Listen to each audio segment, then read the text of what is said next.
This is a quick look at my 72 Cutlass, with focus on what makes it custom. This shows what can be done by non-professional car builders building from home garages. The car's been in my family since it was new, so I know it has never been wrecked and there was no bad bodywork hiding underneath the paint, which was a major win and allowed me to focus on the vision for this build instead of struggling to make it straight and safe. We blew this car apart in my garage to prep for the new black paint job. This car started off lime green. My dad had it painted black in the 80s, then me and some friends painted it red in 2001. When I started the restromod on this car about 5 years ago, I knew it was time for it to be black again. No matter how nice the car is, the wrong wheels and stance can ruin the look and performance. Not everyone is going to agree on wheel and tire size, but in my opinion, as long as you have the right offset and fill the wheel well, the face of the wheels do not matter that much, as long as the wheels fit the theme of the build. These are 22-inch three-piece wheels I got from a friend of mine. He took these wheels off of his M6.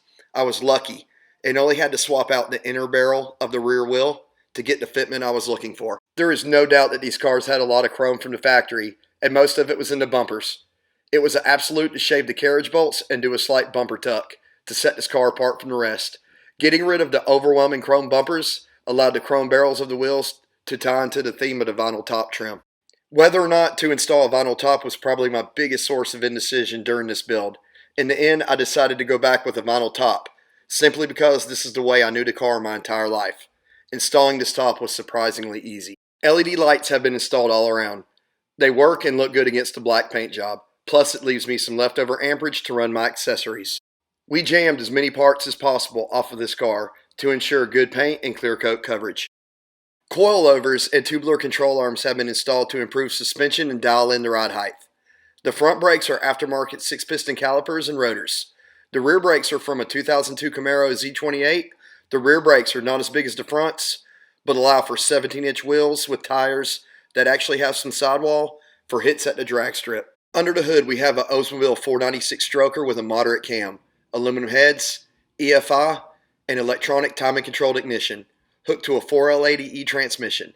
The original plan was to install a supercharged LSA from a late model GM, but the more I thought about it, I chose to stick with the Oldsmobile block due to the amount of LS swaps already on the road. This car has a shaved firewall and the wires are tucked. The ram air hood works, but from the best I could tell, the engine needed more air, so that is why the cold air intake was added. This engine seems to make good power and has plenty of torque to help overcome how heavy this car is. I haven't had a chance to dyno this car yet, but can't wait to see what the numbers are. The serpentine belt system is from a late 90s Chevy truck. To make this work, adapter plates were needed to mount the brackets to the block. A reverse flow water pump from a diesel Oldsmobile engine was used along with a machined crank pulley from a Ford 302 engine.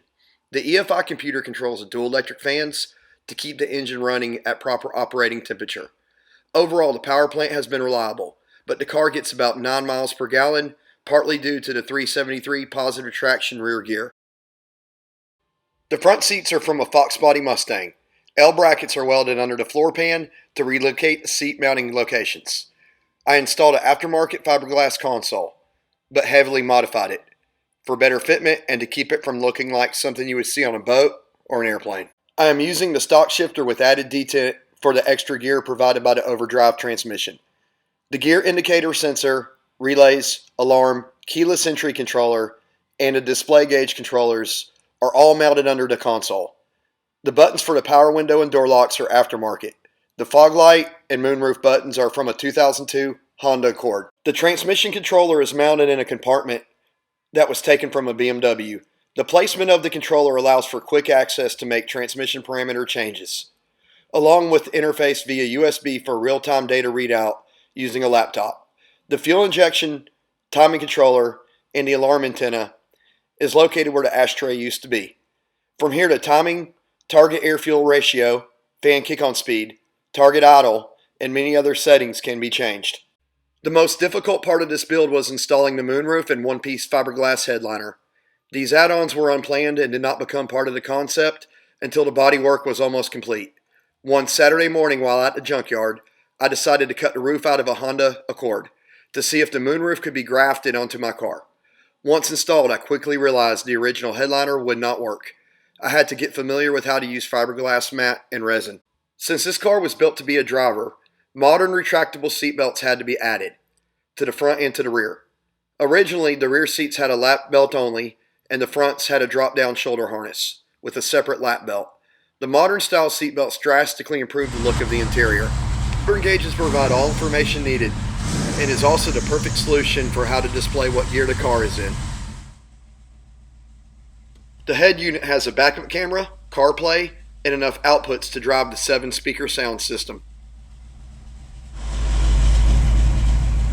The exhaust cutout buttons are mounted for easy access and wired for one touch on, one touch off. Trunk is finished with MDF board panels wrapped in vinyl. All panels are pressure fit to hold in place. The moonroof relays and drain lines, along with the fuse block for the rear of the car, amplifier and subwoofer, are located behind the main trunk panel. The battery cable is routed through the frame to the starter. The subwoofer and rear speaker are mounted into the rear deck. The subwoofer is in a sealed box positioned to fire into the passenger compartment.